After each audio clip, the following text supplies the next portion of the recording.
नमस्कार दोस्तों, आपका इस वीडियो में स्वागत है। जैसा कि आप लोग जानते हैं कि हम लोग यूपी पीसीएस और आरआरओ से रिलेटेड टेस्ट सीरीज चाल कर रहे हैं और यह टेस्ट सीरीज जो है वो पॉलिटी से रिलेटेड है। ओके, और इस टेस्ट सीरीज में आने वाले यूपी पीसीएस और आरआरओ एग्जाम के लिए अत्यंत महत्वपूर्ण क्वेश्चन दिए गए हैं। तो चलिए टाइम को बिना वेस्ट किए आगे बढ़ते हैं और आप लोगों से एक विनम्र निवेदन है कि आप लोग चैनल को सब्सक्राइब कर लें, वीडियो को लाइक करें, शेयर करें और कमेंट करें। ओके, और इस वीडियो के पीडीएफ के लिए टेलीग्राम चैनल को ज्वाइन कर लें, जो कि टेलीग्राम चैनल का लिंक डिस्क्रिप्शन में दे दिया गया है। तो चलिए टाइम को बिना वेस्ट किए आगे बढ़ते हैं। पहला क्वेश्चन आपके स्क्रीन पे है, निम्नलिखित में से कौन सा 42वें संविधान संशोधन के माध्यम से भारत के संविधान की प्रस्तावना में जोड़ा गया था? ऑप्शन ए बंधुत्व, ऑप्शन बी व्यक्ति की गरिमा, ऑप्शन सी है अवसर की समानता और ऑप्शन डी है अखंडता। 42वें संविधान संशोधन 1976 द्वारा भारतीय संविधान की प्रस्तावना में समाजवादी, पंथ निरपेक्ष एवं अखंडता शब्द जोड़े गए थे। तो इस प्रकार इसमें डी द राइट आंसर हो जाएगा। ओके, नेक्स्ट क्वेश्चन है, भारतीय संविधान सभा का गठन निम्नलिखित में से किसके अंतर्गत किया गया था? ऑप्शन है भारत सरकार अधिनियम 1935, ऑप्शन बी है कैबिनेट मिशन योजना 1946, ऑप्शन सी है क्रिप्स मिशन योजना 1942 और ऑप्शन डी है भारतीय स्वतंत्रता अधिनियम 1935। भारतीय संविधान सभा का गठन जो है वो प्रतिनिधित्व निर्वाचन के आधार पर कैबिनेट मिशन योजना के अंतर्गत किया गया था। तो इसका इसमें बी द राइट आंसर हो जाएगा। ओके, 1946 में भारतीय संविधान सभा का गठन जो है वो कैबिनेट मिशन योजना 1946 के अंतर्गत किया गया था। नेक्स्ट क्वेश्चन है, सूची 1 को सूची 2 से सुमेलित करें तथा नीचे दिए गए कूट से सही उत्तर चुनें। सूची 1 में संविधान सभा की समिति और सूची 2 में समिति के अध्यक्ष। सूची 1 में मौलिक अधिकार उप समिति, प्रक्रिया नियम समिति, नागरिकता पर तदर्थ समिति, संविधान सभा के कार्यों के लिए समिति। सूची 2 में डॉक्टर राजेंद्र प्रसाद, जेबी कृपलानी, एस वादवाचारी और जेबी मौलांकर। मौलिक अधिकार उप समिति के अध्यक्ष जो थे वो जेबी कृपलानी थे। तो इस प्रकार इसमें ए का 2 से सुमेलित हो जाएगा। ओके, और प्रक्रिया नियम समिति के अध्यक्ष जो थे वो डॉक्टर राजेंद्र प्रसाद थे, तो बी का 1 से सुमेलित हो जाएगा।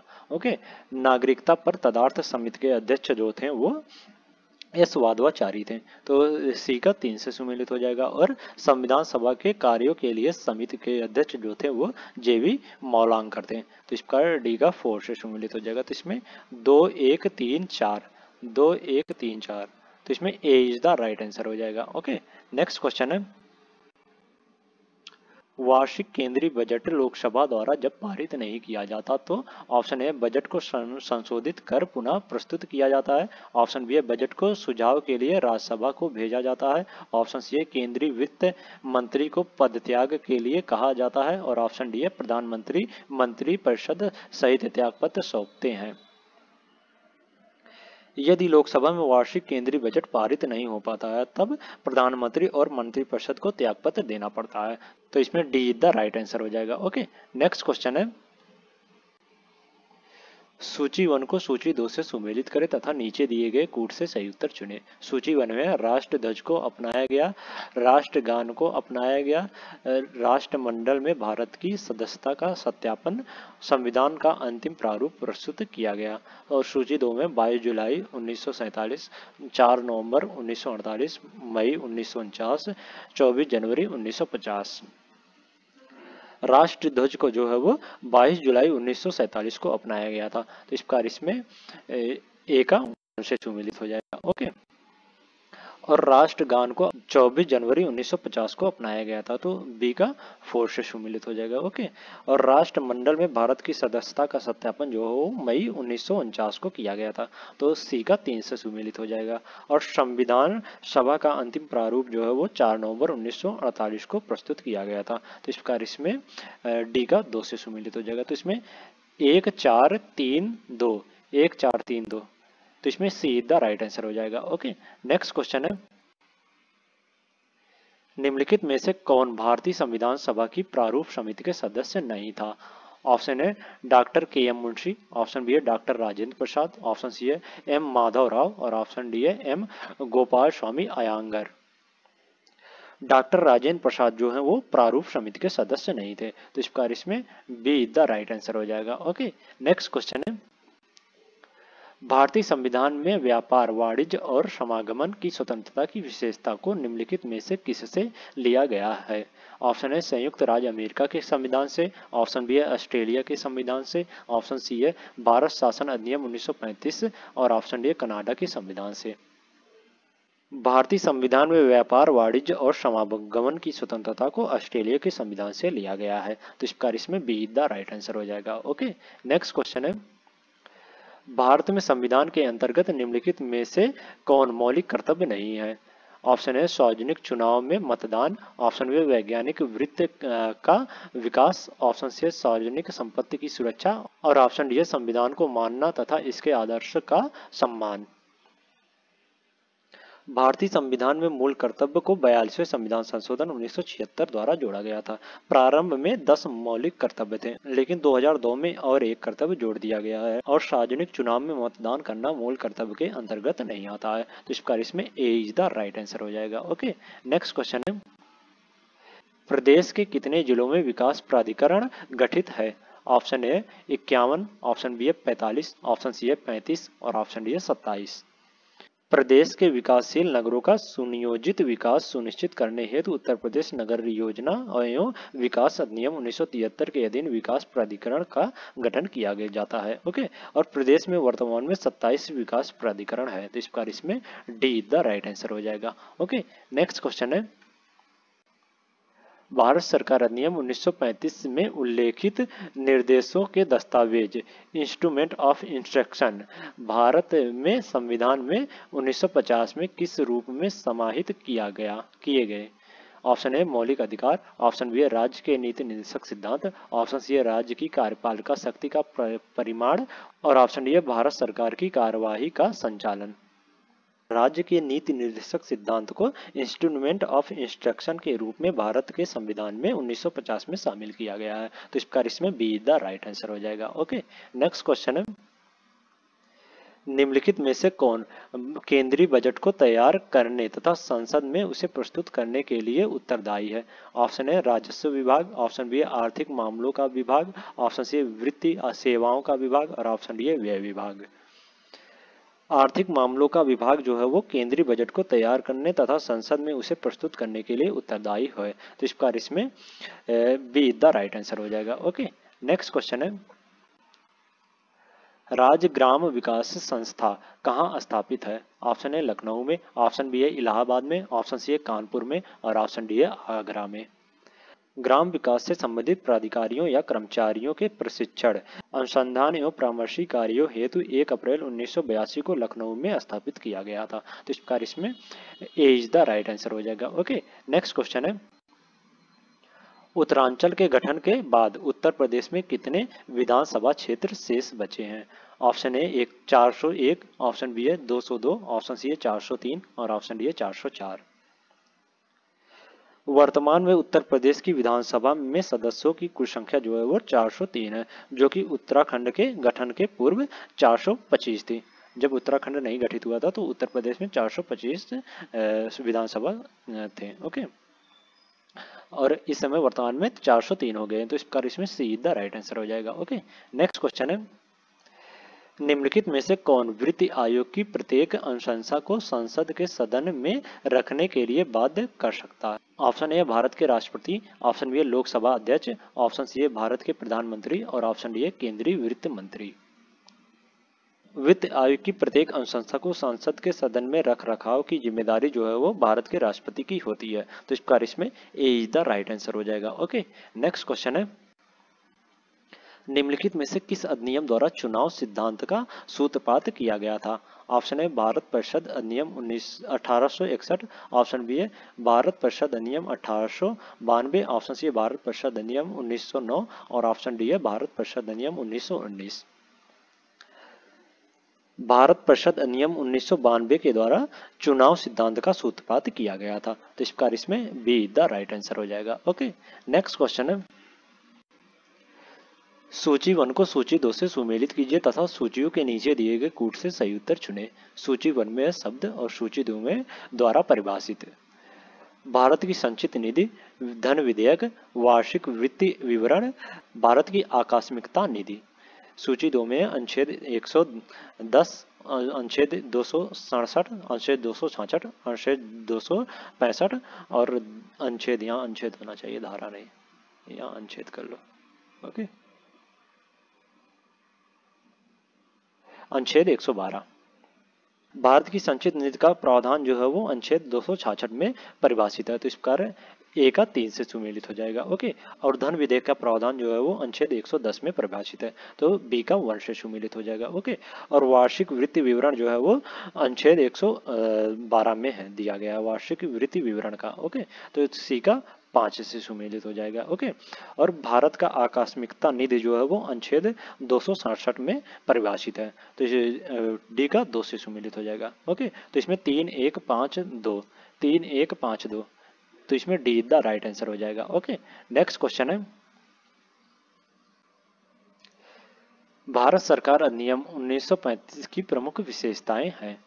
पहला है अखिल भारतीय संघ, दूसरा है प्रांतीय स्वायत्तता, तीसरा है केंद्र में द्वैध शासन और चौथा है राज्यों में द्वैध शासन की समाप्ति। भारत सरकार अधिनियम 1935 भारत में पूर्ण उत्तरदायी सरकार के गठन में एक मील का पत्थर साबित हुआ है। ओके, यह एक लंबा और विस्तृत दस्तावेज था जिसमें 321 धाराएं और 10 अनुसूचियां थी। इस अधिनियम की विशेषताएं इस प्रकार हैं। इसमें अखिल भारतीय संघ, प्रांतीय स्वायत्तता, केंद्र में द्वैध शासन, राज्यों में द्वैध शासन की समाप्ति और 6 राज्यों में द्विसदनीय व्यवस्था का प्रावधान था। तो इस प्रकार इसमें जो ये चारों हैं वो भारत सरकार अधिनियम 1935 की प्रमुख विशेषताएं हैं, तो इसमें डी द राइट आंसर हो जाएगा। ओके, नेक्स्ट क्वेश्चन है, हमने हमेशा से यह कहा है कि समाजवाद का हमारा अपना ब्रांड है। हम अपनी जरूरत के अनुसार जिन क्षेत्रों में आवश्यकता होगी उनका राष्ट्रीयकरण करेंगे। सिर्फ राष्ट्रवाद ही समाजवाद का हमारा प्रकार नहीं है। उपरोक्त कथन किसने कहा था, किसने कहा है? Option A Jawaharlal Nehru, option B Indira Gandhi, option C है अटल बिहारी वाजपेयी और ऑप्शन डी है चौधरी चरण सिंह।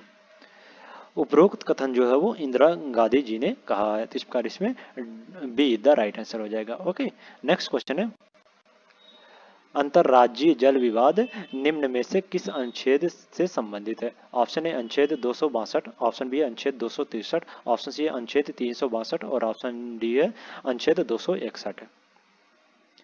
संविधान का अनुच्छेद 262 जो है वो अंतर्राज्यीय जल विवाद के न्यायन निर्णयन से संबंधित है, तो इस प्रकार इसमें ए इज द राइट आंसर हो जाएगा। ओके, नेक्स्ट क्वेश्चन है, निम्नलिखित में से कौन सा एक आपातकाल का आधार नहीं माना जाता?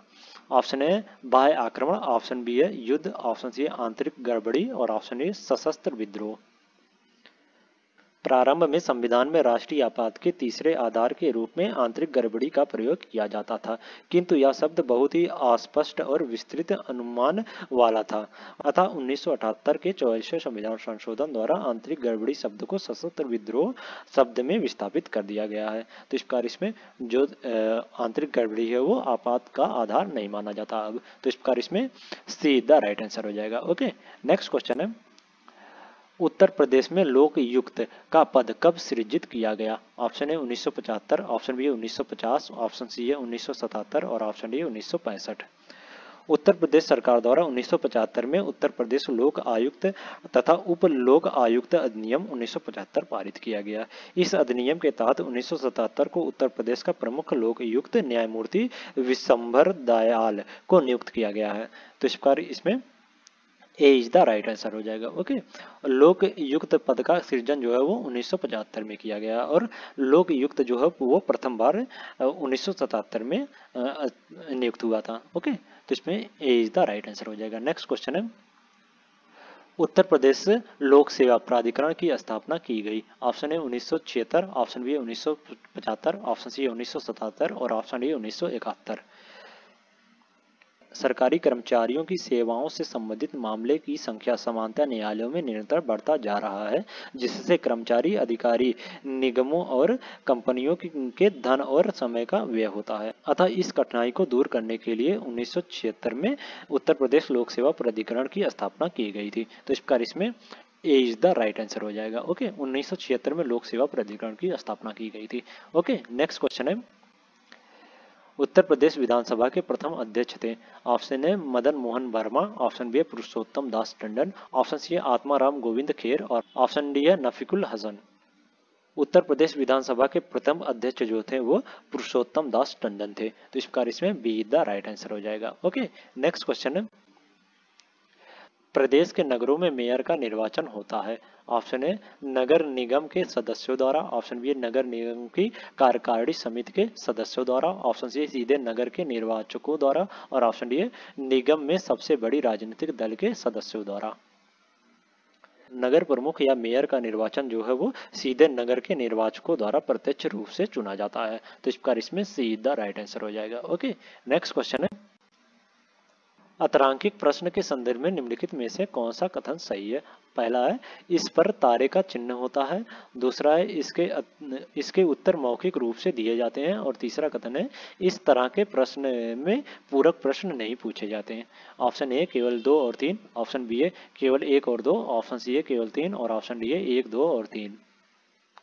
अतरांकिक प्रश्न वह होता है जिसका सभा में मौखिक उत्तर नहीं मांगा जाता है और जिस पर कोई अनुपूरक प्रश्न नहीं पूछा जा सकता है। ओके, ऐसे प्रश्न का लिखित उत्तर जो है वो प्रश्न काल के बाद जिस मंत्री से वह प्रश्न पूछा जाता है उसके द्वारा सभा पटल पर रखा गया माना जाता है। ओके, तो इस प्रकार इसमें जो कथन 3 है वो सही हो जाएगा और कथन 1 और 2 जो है वो गलत हो जाएंगे। तो इसमें केवल 3 सही है, तो सीधा राइट आंसर हो जाएगा। ओके, नेक्स्ट क्वेश्चन है, निम्नलिखित में से कौन उत्तर प्रदेश के मुख्यमंत्री नहीं रहे हैं।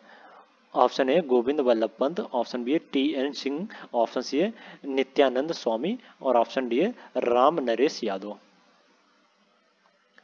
जो नित्यानंद स्वामी है वो उत्तर प्रदेश के मुख्यमंत्री नहीं रहे हैं। तो इस प्रकार इसमें सीधा राइट आंसर हो जाएगा। ओके, नेक्स्ट क्वेश्चन है, निम्नलिखित में से कौन सी भारतीय संघीय प्रणाली की विशेषताएं हैं। पहला है शक्तियों का बंटवारा, दूसरा है शक्तियों का पृथक्करण, तीसरा है स्वतंत्र न्यायपालिका, चौथा है प्रधानमंत्री का नेतृत्व, और पांचवा है लिखित संविधान। नीचे दिए गए कूट का प्रयोग कर सही उत्तर चुने। ऑप्शन ए केवल 2 और 4, ऑप्शन बी केवल 1 और 4, ऑप्शन सी केवल 1, 3 और 5, और ऑप्शन डी 1, 2, 3 और 4 और 5। संघीय सरकार की निम्नलिखित विशेषताएं हैं और वे हैं दोहरी सरकार, लिखित संविधान, राष्ट्रीय एवं क्षेत्रीय सरकारों के मध्य शक्तियों का बंटवारा, संविधान की सर्वोच्चता, कठोर संविधान, स्वतंत्र न्यायपालिका और द्विसदनीय विधायिका। तो इस प्रकार इसमें 1, 3 और 5 द राइट आंसर हो जाएगा इसमें। ओके, शक्तियों का बंटवारा, स्वतंत्र न्यायपालिका और लिखित संविधान जो है वो भारतीय संघीय प्रणाली की विशेषताएं हैं। तो इस प्रकार इसमें सीधा राइट आंसर हो जाएगा। ओके, नेक्स्ट क्वेश्चन है, निम्नलिखित कथनों पर विचार कीजिए। पहला, स्थानीय शासन के निर्वाचित निकाय सन 1882 के पश्चात अस्तित्व में आए, उस समय लॉर्ड लिट्टन भारत के वायसराय थे। और दूसरा कथन है महात्मा गांधी राजनीतिक सत्ता के विकेंद्रीकरण के समर्थन थे परंतु आर्थिक के नहीं। उपयुक्त कथनों में से कौन सा सही नहीं है। ऑप्शन ए केवल 1, ऑप्शन बी केवल 2, ऑप्शन सी 1 और 2 दोनों, और ऑप्शन डी ना तो 1 और ना ही 2। स्थानीय शासन के निर्वाचित निकाय सन 1882 के बाद अस्तित्व में आए हैं और उस समय जो है वो लॉर्ड रिपन भारत के वायसराय थे, ना कि लॉर्ड लिट्टन। तो इस प्रकार जो कथन 1 है वो गलत हो जाएगा इसमें। ओके, और गांधी जी जो है वो आर्थिक और राजनीतिक सत्ता के विकेंद्रीकरण के समर्थक थे। उनका मानना था कि ग्राम पंचायत को मजबूत बनाना सत्ता के विकेंद्रीकरण का कारगर साधन है। तो इस प्रकार जो कथन 2 है वो भी गलत हो जाएगा। ओके, तो इसमें 1 और 2 दोनों गलत हैं, तो सीधा राइट आंसर हो जाएगा। इसमें पूछा कौन सा सही नहीं है, तो सीधा राइट आंसर हो जाएगा। ओके, नेक्स्ट क्वेश्चन है, निम्नलिखित कथनों पर विचार कीजिए। पहला कथन है भारत के संविधान में उपबंध है कि प्रत्येक राज्य की विधानसभा 450 से अनधिक सदस्यों से मिलकर बनेगी जो राज्य में प्रादेशिक निर्वाचन क्षेत्र से प्रत्यक्ष निर्वाचन द्वारा चुने जाएंगे। और दूसरा कथन है कोई व्यक्ति किसी राज्य की विधानसभा के लिए चुने गए जाने के लिए अर्हत नहीं होगा यदि उसकी आयु 25 वर्ष से कम है। उपयुक्त कथनों में से कौन सा सही है। ऑप्शन ए केवल 1, ऑप्शन बी केवल 2, ऑप्शन सी 1 और 2 दोनों, और ऑप्शन डी ना तो 1 और ना ही 2। राज्य विधानसभा के सदस्यों का चुनाव जो है वो जनता द्वारा प्रत्यक्ष रूप से किया जाता है। विधानसभा में प्रतिनिधियों की संख्या राज्य की जनसंख्या के आधार पर निर्धारित होती है। विधानसभा में प्रतिनिधियों की अधिकतम संख्या जो है वो 500 व न्यूनतम संख्या जो है वो 60 निर्धारित की गई है, किंतु कुछ राज्यों हेतु विशेष प्रावधान किए गए हैं। जैसे अरुणाचल प्रदेश, सिक्किम, गोवा में विधानसभा प्रतिनिधियों की संख्या जो है वो 30 है और जबकि मिजोरम और नागालैंड में 40 व 46 है। तो इस प्रकार इसमें जो कथन एक है वो गलत हो जाएगा। इस 450 से अनधिक सदस्यों से मिलकर नहीं बल्कि 60 से अधिक सदस्यों से मिलकर बनेगी। ओके, तो इस प्रकार जो कथन एक है वो गलत हो जाएगा इसमें। ओके, किसी व्यक्ति की आयु विधानसभा में चुनने के लिए कम से कम 25 वर्ष और विधान परिषद में चुनने के लिए कम से कम 30 वर्ष होनी चाहिए। तो इस प्रकार इसमें जो कथन दो है वो सही हो जाएगा। तो इसमें केवल दो सही है, तो बी द राइट आंसर हो जाएगा इसमें। ओके, नेक्स्ट क्वेश्चन है, निवारक निरोध कानून के संदर्भ में निम्नलिखित कथनों पर विचार कीजिए। पहला है, प्रत्यक्ष रूप से निवारक निरोध कानून सरकार के हाथ में असामाजिक तत्वों और राष्ट्र विरोधी तत्वों से निपटने का हथियार है। और दूसरा कथन है, वर्तमान में इसके अंतर्गत किसी व्यक्ति को आशंका के आधार पर गिरफ्तार नहीं किया जा सकता। और तीसरा कथन है, निवारक नजरबंदी अधिकतम 6 मार्च के लिए ही हो सकता है। उपयुक्त कथनों में से कौन सा सही है? ऑप्शन ए केवल 1, ऑप्शन बी केवल 2, ऑप्शन सी 1 और 3 और ऑप्शन डी 1, 2 और 3। अनुच्छेद 22 कुछ दशाओं में गिरफ्तार एवं निरोध के संरक्षण प्रदान करता है, किंतु निवारक निरोध विधि के तहत किसी व्यक्ति को गिरफ्तार नहीं किया जा सकता। ओके, निवारक निरोध कानून को असामाजिक और राष्ट्र विरोधी तत्वों से निपटने का एक हथियार सौंपा गया है, किंतु कभी कभी इसके दुरुपयोग के मामले भी सामने आए हैं। निवारक निरोध विधि के तहत कभी कभी किसी व्यक्ति को आशंका के आधार पर गिरफ्तार किया जा सकता है, बल्कि इसमें बोला जा रहा है गिरफ्तार नहीं किया जा सकता बल्कि गिरफ्तार किया जा सकता है। ओके, तो इस प्रकार जो कथन 2 है वो गलत हो जाएगा और कथन जो 1 है वो सही है इसमें। ओके, और निवारक नजरबंदी जो है वो अधिकतम 3 माह के लिए हो सकती है, न कि 6 माह के लिए, 3 माह के लिए होती है। तो इस प्रकार जो कथन 3 है वो गलत हो जाएगा। तो इसमें केवल एक सही है, तो ए इज द राइट आंसर हो जाएगा। ओके, नेक्स्ट क्वेश्चन है, लोकसभा अध्यक्ष के पद के विषय में निम्नलिखित कथनों पर विचार कीजिए। पहला है, वह राष्ट्रपति के प्रसादा प्रयत्न पद धारण करता है। दूसरा कथन है, यह आवश्यक नहीं है कि अपने निर्वाचन के समय वह सदन का सदस्य हो, परंतु उसे अपने निर्वाचन के 6 माह के भीतर सदन का सदस्य हो जाना पड़ेगा। और तीसरा कथन है, यदि वह अपना त्यागपत्र देना चाहे तो उसे अपना त्यागपत्र उपाध्यक्ष को संबोधित करना होगा। उपयुक्त कथनों में से कौन सा सही है? ऑप्शन ए केवल 1 और 2, ऑप्शन बी केवल 3, ऑप्शन सी 1, 2 और 3 और ऑप्शन डी उपयुक्त में से कोई नहीं। लोकसभा अध्यक्ष का कार्यकाल अपनी लोकसभा की प्रथम तिथि से लेकर अगली लोकसभा की प्रथम बैठक तक होता है। ओके, प्रोटेम स्पीकर किसी उम्मीदवार को लोकसभा का अध्यक्ष बनाने का प्रस्ताव सदन के समक्ष रखता है, अतः लोकसभा का अध्यक्ष जो है वो सदन द्वारा चुना जाता है, न कि राष्ट्रपति के प्रसादा प्रयत्न द्वारा। तो इस प्रकार जो कथन 1 है वो गलत हो जाएगा इसमें। ओके, और लोकसभा अध्यक्ष उसी व्यक्ति को चुना जाता है जो सदन का सदस्य होता है। तो इस प्रकार जो कथन 2 है वो गलत हो जाएगा वो भी। और लोकसभा अध्यक्ष अपना त्यागपत्र जो है वो उपाध्यक्ष को संबोधित करके दे सकता है। तो इस प्रकार जो कथन 3 है वो सही हो जाएगा। तो इसमें केवल 3 सही है, तो B is the right answer हो जाएगा इसमें। ओके, नेक्स्ट क्वेश्चन है, भारत के नियंत्रक एवं महालेखा परीक्षक द्वारा निम्नलिखित में से किस कर्तव्य का पालन नहीं किया जाता है? ऑप्शन ए, भारत की संचित निधि से होने वाले सभी व्ययों का लेख परीक्षण करना और उसके संबंध में प्रतिवेदन प्रस्तुत करना। ऑप्शन बी, आकस्मिक निधि और लोक लेखा से होने वाले सभी व्यय की लेख परीक्षा करना और उसके संबंध में प्रतिवेदन प्रस्तुत करना। ऑप्शन सी, सभी व्यापार, निर्माण, लाभ और हानि लेखाओं की लेखा परीक्षा करना और उससे संबंध में प्रतिवेदन प्रस्तुत करना। और ऑप्शन डी, सार्वजनिक धन की प्राप्ति और निर्गम का नियंत्रण करना और यह सुनिश्चित करना कि सार्वजनिक राजस्व राजकोष में जमा रहे। अनुच्छेद 149 में नियंत्रक महालेखा परीक्षक के कर्तव्यों और शक्तियों का निर्धारण करने के लिए संसद को अधिकृत करता है। ओके, और सार्वजनिक धन की प्राप्ति और निर्गम का नियंत्रण करना और यह सुनिश्चित करना कि सार्वजनिक राजस्व राजकोष में जमा रहे, यह जो है वो नियंत्रक महालेखा परीक्षक द्वारा कर्तव्यों का पालन नहीं करता है ये। तो इस प्रकार इसमें डी द राइट आंसर हो जाएगा। ओके, नेक्स्ट क्वेश्चन है, निम्नलिखित में से कौन से उच्चतम न्यायालय की आरंभिक आधिकारिकता में आते हैं? पहला है, भारत सरकार तथा एक या अधिक राज्यों के बीच का विवाद। दूसरा है, संसद के किसी भी सदन या राज्य विधानमंडल में हुए चुनाव पर विवाद। तीसरा है, भारत सरकार तथा किसी संघ राज्य क्षेत्र के बीच का विवाद। और चौथा है, 2 या अधिक राज्यों के बीच का विवाद। निम्नलिखित कूटों के आधार पर सही उत्तर चुने। ऑप्शन ए केवल 1 और 2, ऑप्शन बी केवल 2 और 3, ऑप्शन सी केवल 1 और 4 और ऑप्शन डी केवल 3 और 4।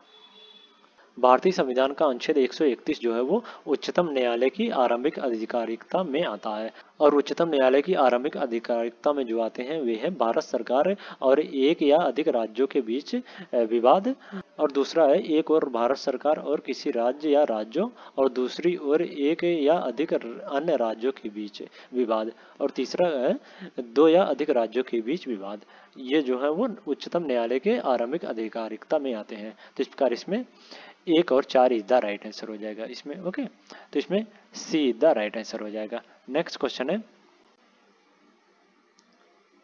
राष्ट्रपति चुनाव प्रक्रिया में मताधिकार प्रयोग किनके द्वारा होता है?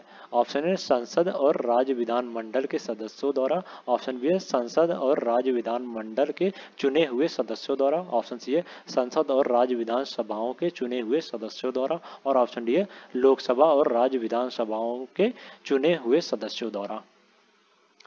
राष्ट्रपति का निर्वाचन जो है वो अनुपातिक प्रतिनिधित्व के अनुसार एकल संक्रमणीय मत और गुप्त मतदान द्वारा होता है। किसी उम्मीदवार को इस चुनाव में निर्वाचित होने के लिए कुल मतों का एक निश्चित भाग प्राप्त करना होता है। ओके, और राष्ट्रपति का निर्वाचन जनता प्रत्यक्ष मतदान से नहीं करता है, बल्कि यह एक निर्वाचन मंडल के सदस्यों द्वारा इसका निर्वाचन किया जाता है। और उस निर्वाचन मंडल में शामिल जो है वो है लोकसभा तथा राज्यसभा के निर्वाचित सदस्य, राज्य विधानसभा के निर्वाचित सदस्य, दिल्ली और पुडुचेरी विधानसभा के निर्वाचित सदस्य। तो इस प्रकार इसमें सी द राइट आंसर हो जाएगा। ओके, राष्ट्रपति के चुनाव के लिए संसद और राज्य विधानसभा के चुने हुए सदस्य द्वारा चुना जाता है राष्ट्रपति को। ओके, तो इस प्रकार इसमें सी द राइट आंसर हो जाएगा। नेक्स्ट क्वेश्चन है, भारतीय संसद राज्य सूची के विषय पर विधायन नहीं कर सकती जब तक, पहला भारत का राष्ट्रपति उसे ऐसा करने का निर्देश ना दे, दूसरा है राज्यसभा प्रस्ताव पारित करे कि ऐसा करना राष्ट्र हित में आवश्यक है, और तीसरा कथन है विधानसभा का अध्यक्ष यह प्रमाणित करे कि ऐसा विधायक आवश्यक है, और चौथा है राष्ट्रीय आपात लागू हो। नीचे दिए गए कूट का प्रयोग कर सही उत्तर चुने। ऑप्शन ए केवल 1, 2 और 3, ऑप्शन बी है 2, 3 और 4, ऑप्शन सी है 1 और 2, और ऑप्शन डी 2 और 4।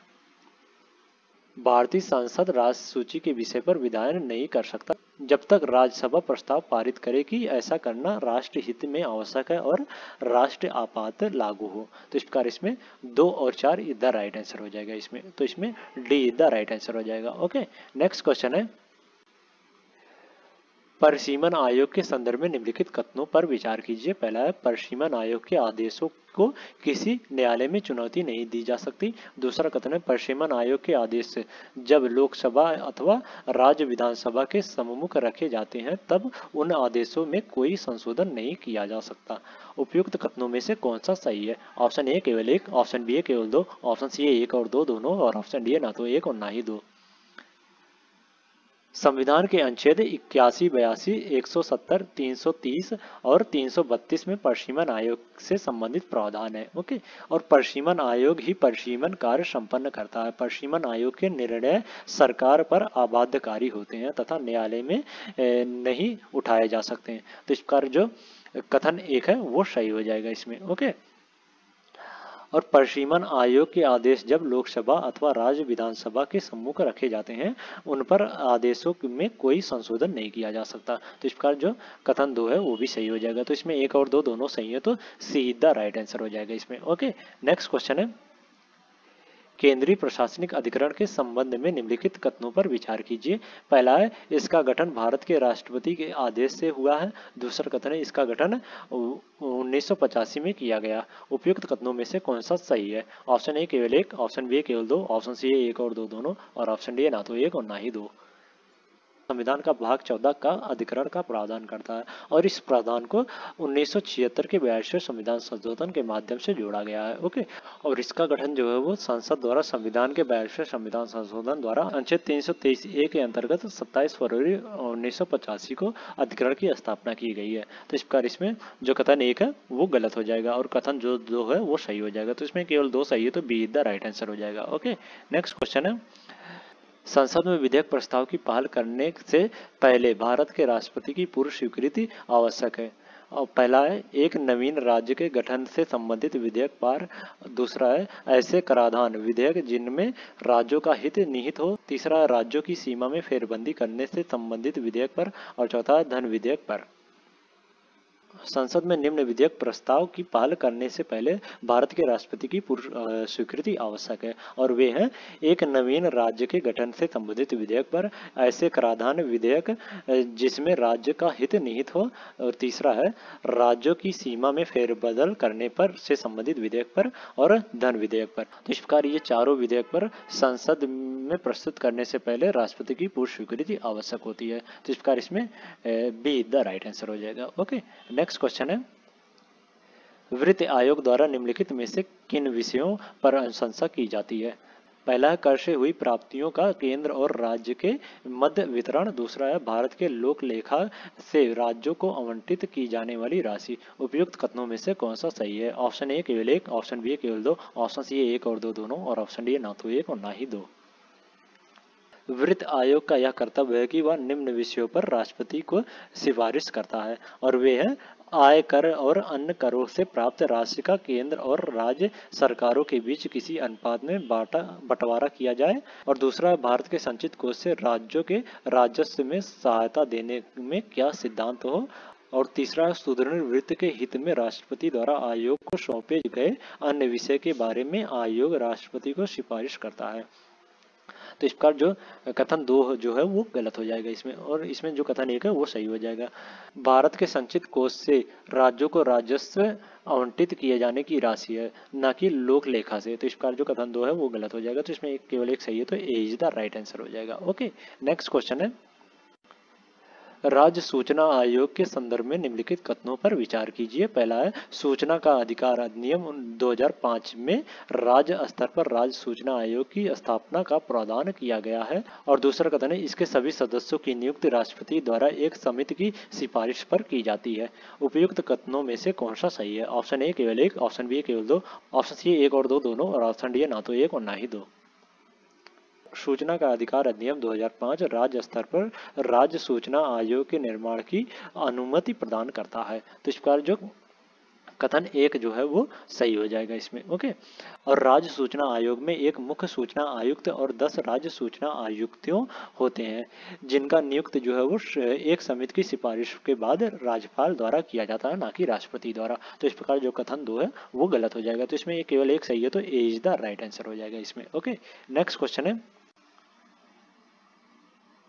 निम्नलिखित कथनों पर विचार कीजिए। पहला है संविधान के अनुसार 12 वर्ष से कम उम्र के बच्चों को किसी कारखाना, खदानों या अन्य किसी जोखिम युक्त कामों में नियोजित नहीं किया जा सकता, और दूसरा कथन है संविधान द्वारा बाल श्रम को अवैध घोषित करने व शिक्षा को बच्चों का मौलिक अधिकार बना देने से शोषण के विरुद्ध अधिकार और अर्थपूर्ण बन गया है। उपयुक्त कथनों में से कौन सा सही है? ऑप्शन ए केवल एक, ऑप्शन बी केवल दो, ऑप्शन सी एक और दो दोनों, और ऑप्शन डी ना तो एक और ना ही दो। शोषण के विरुद्ध अधिकार, इसका प्रावधान जो है वो अनुच्छेद 23 और 24 में है। ओके, अनुच्छेद 24 में उपबंध है कि 14 वर्ष से कम आयु के किसी बालक को किसी कारखाने या खान में काम करने के लिए नियोजित नहीं किया जाएगा। तो इस प्रकार जो कथन एक है वो गलत हो जाएगा। इसमें 14 वर्ष ना कि 12 वर्ष, इसमें 14 वर्ष के बच्चों को। ओके, तो इस प्रकार जो कथन एक है वो गलत हो जाएगा इसमें। और 86वें संविधान संशोधन अधिनियम 2002 के द्वारा शिक्षा के अधिकार को मूल अधिकार घोषित किया गया है, और इसे संविधान के अनुच्छेद 21(1) में शामिल किया गया है। तो इस प्रकार जो कथन दो है वो सही हो जाएगा इसमें। तो इसमें केवल दो सही है, तो बी द राइट आंसर हो जाएगा इसमें। ओके, नेक्स्ट क्वेश्चन है केंद्रीय अन्वेषण ब्यूरो के संदर्भ में निम्नलिखित कथनों पर विचार कीजिए। पहला है इसकी स्थापना कार्मिक मंत्रालय की एक संकल्प के द्वारा की गई थी, और दूसरा कथन है इसके निर्देशक की नियुक्ति प्रधानमंत्री की अध्यक्षता में 3 सदस्यीय समिति के द्वारा की जाती है। उपयुक्त कथनों में से कौन सा सही है? ऑप्शन ए केवल एक, ऑप्शन बी केवल दो, ऑप्शन सी एक और दो दोनों, और ऑप्शन डी ना तो एक और ना ही दो। केंद्रीय अन्वेषण ब्यूरो की स्थापना जो है वो संस्थान समिति की सिफारिश के आधार पर की गई है, न कि कार्मिक मंत्रालय की एक संकल्प के द्वारा। तो इस प्रकार जो कथन एक है वो गलत हो जाएगा इसमें। ओके, और इसके निर्देशक की नियुक्ति जो है वो प्रधानमंत्री की अध्यक्षता में 3 सदस्यीय समिति, जिसमें लोकसभा के विपक्ष का नेता तथा भारत के मुख्य न्यायाधीश व उनके द्वारा नामित सर्वोच्च न्यायालय का कोई न्यायाधीश हो, की अनुशंसा पर केंद्र सरकार केंद्र जांच ब्यूरो के निर्देशक की नियुक्त करता है। तो इस प्रकार जो कथन 2 है वो सही हो जाएगा। तो इसमें केवल 2 सही है, तो B is the right answer हो जाएगा इसमें। ओके, नेक्स्ट क्वेश्चन है, भारत के महान्यायवादी के संदर्भ में निम्नलिखित कथनों पर विचार कीजिए। कथनों हो जाएगा। ओके, पहला है, महान्यायवादी की नियुक्ति के लिए किसी व्यक्ति में वही योग्यता होनी आवश्यक है जो उच्चतम न्यायालय के न्यायाधीश की नियुक्ति के लिए होती है। और दूसरा कथन है, संविधान के अनुच्छेद 76 में महान्यायवादी के कार्यकाल को स्पष्ट रूप से निर्धारित किया गया है। उपयुक्त कथनों में से कौन सा सही है? ऑप्शन ए केवल 1, ऑप्शन बी केवल 2, ऑप्शन सी 1 और 2 दोनों, और ऑप्शन डी ना तो 1 और ना ही 2। भारत के महान्यायवादी भारत सरकार का मुख्य कानूनी सलाहकार होता है। ओके, और भारत के सर्वोच्च न्यायालय में सरकार का मुख्य वकील भी होता है।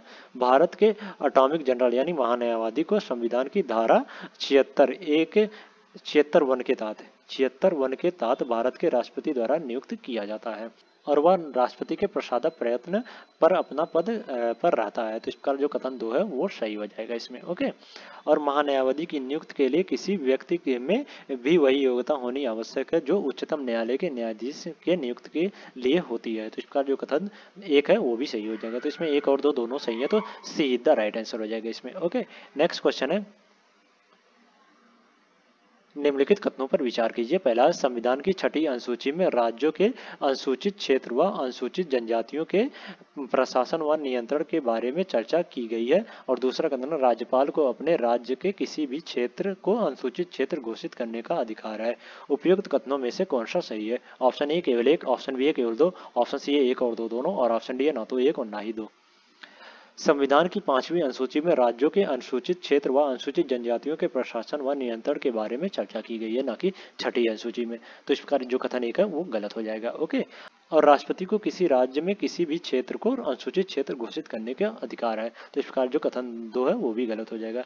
राज्यपाल को नहीं बल्कि राष्ट्रपति को यह अधिकार है। तो इसमें 1 और 2 दोनों गलत है, तो डी द राइट आंसर हो जाएगा इसमें। ओके, नेक्स्ट क्वेश्चन है, निम्नलिखित में से कौन सी समिति या समितियां पंचायती राज व्यवस्था से संबंधित है? पहला है जीवीके राव समिति, दूसरा है थुंगन समिति, तीसरा गाडगिल समिति। ऑप्शन ए 1 और 3, ऑप्शन बी है 2 और 3, ऑप्शन सी है 1 और 2, और ऑप्शन डी है 1, 2 और 3।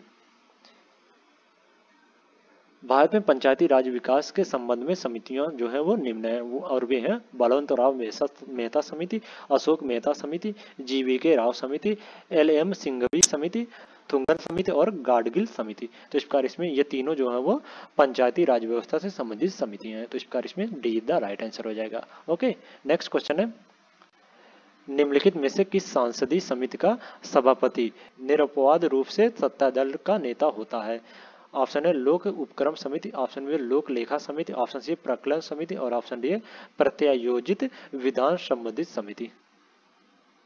प्राक्कलन समिति का सभापति जो है वो निरपवाद रूप से सत्ता दल का नेता होता है। तो इस प्रकार इसमें सी द राइट आंसर हो जाएगा। ओके, नेक्स्ट क्वेश्चन है, शून्य काल के संदर्भ में निम्नलिखित कथनों पर विचार कीजिए। पहला कथन है, यह संसद के दोनों सदनों की प्रत्येक बैठक का पहला घंटा होता है। और दूसरा कथन है, इसका उल्लेख संसद के सदनों के कार्य नियमों में दिए गया है।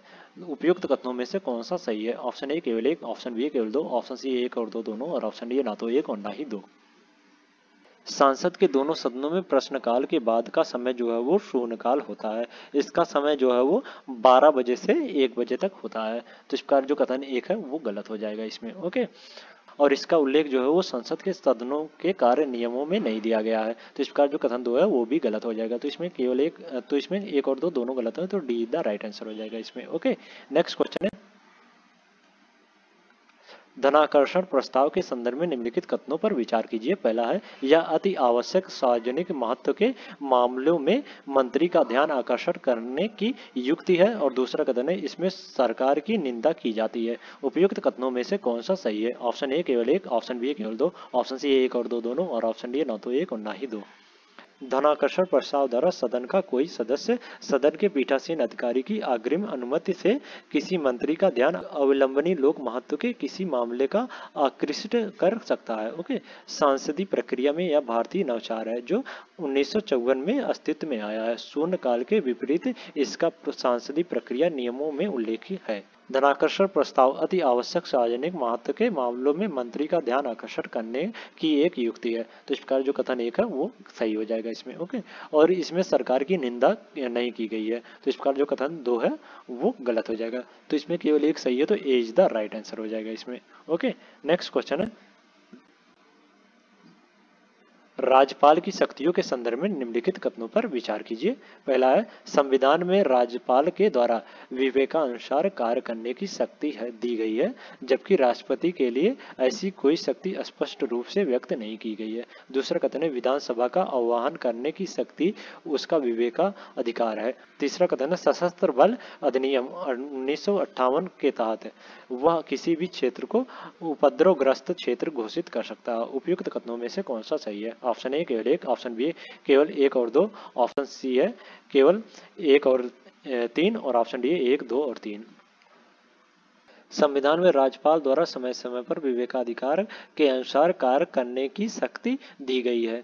हालांकि राष्ट्रपति के संदर्भ में ऐसी किसी भी शक्ति का उल्लेख नहीं किया गया है। 22वें संविधान संशोधन अधिनियम 1976 के पश्चात राष्ट्रपति विधानमंडल की सलाह मानने के लिए बाध्य है, लेकिन राज्यपाल के संदर्भ में ऐसा कोई प्रावधान नहीं किया गया है। तो इस प्रकार इसमें जो कथन एक है वो सही हो जाएगा। ओके, और राज्यपाल जो है वो केवल राज्य मंत्रिपरिषद की सहायता और सलाह पर विधानसभा का आह्वान कर सकता है, ना कि उसका विवेकाधिकार शक्ति है। तो इस प्रकार जो कथन 2 है वो गलत हो जाएगा इसमें। ओके, और सशस्त्र विद्रोह अधिनियम 1958 के तहत वह किसी भी क्षेत्र को उपद्रवग्रस्त क्षेत्र घोषित कर सकता है। तो इस प्रकार जो कथन 3 है वो सही हो जाएगा। तो इसमें 1 और 3 इज द राइट आंसर हो जाएगा। तो इसमें सी इज द राइट आंसर हो जाएगा। ओके, तो आज के लिए इतना ही। अगले नेक्स्ट वीडियो में हम लोग इस टेस्ट सीरीज से नेक्स्ट 50 क्वेश्चन लेके आएंगे। अगर वीडियो अच्छी लगी हो तो वीडियो को लाइक कर दें और इसी प्रकार के वीडियो के लिए चैनल को सब्सक्राइब कर लें, और इस वीडियो के पीडीएफ के लिए टेलीग्राम चैनल को ज्वाइन कर लें, जो कि टेलीग्राम चैनल का लिंक डिस्क्रिप्शन में दे दिया गया है। Okay, thank you so much.